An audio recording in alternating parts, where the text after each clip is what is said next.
garden began years ago with the collaborative, and now it's become our farm to school committee's passion. Thing that we never have as teachers is time. And we were given this amazing amount of time with professionals who knew how to garden, who knew how to build a school garden. The support that we provide for schools is that leadership development. So farm to school coordinators, people who are making these gardens happen and integrate them into their schools and communities. There's a certain set of skills that kind of comes along with that. Some of it might be how to grow things or what to grow or how to design your garden. But there's a whole other set of skills which is more leadership based, which is how do you get people out there to do the work? How do you coordinate the work? How do you get people together? How do you recruit volunteers? How do you fundraise to keep these projects going? So a lot of what we do is help develop those skills and develop leaders and kind of their confidence in themselves to do their work. We start growing basil in the classroom and they can't stand not measuring it every single day, and it's getting bigger, and they're very excited about it. You make me happy.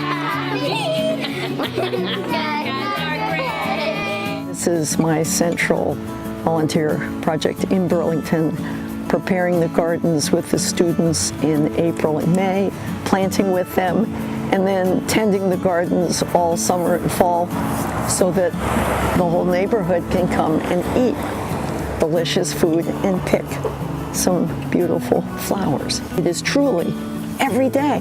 The kids, they pull her here. So I think when you see little tiny kids begging to go to a garden that they feel is theirs, that's the hope for Vermont and other places doing this kind of work. It is so significant when we have little kids pleading to go to a garden, then there's hope. When they ask if we're going outside, they just assume that we're going to the garden, and they never complain about it, which is very interesting. Even though they had them hoeing and they realize that working together is fun, and they might not get a huge amount of work done, but they're learning a lot about how to work, which is something they don't know how to do, and where their food comes from, and they're able to understand that this food go into the food that then they turn around and eat, and they take pride in that. The Farm to School Institute was key in getting us focused. If we didn't have all of the resources that the Agency of Ag gave us and Shelburne Farms, I don't know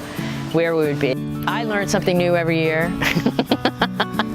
I'm not exactly the greenest thumb, but I'm learning. We just feel pretty passionately about making sure that this just keeps growing bigger and bigger and bigger so that we can involve every classroom to whatever extent the teachers are capable of bringing kids up.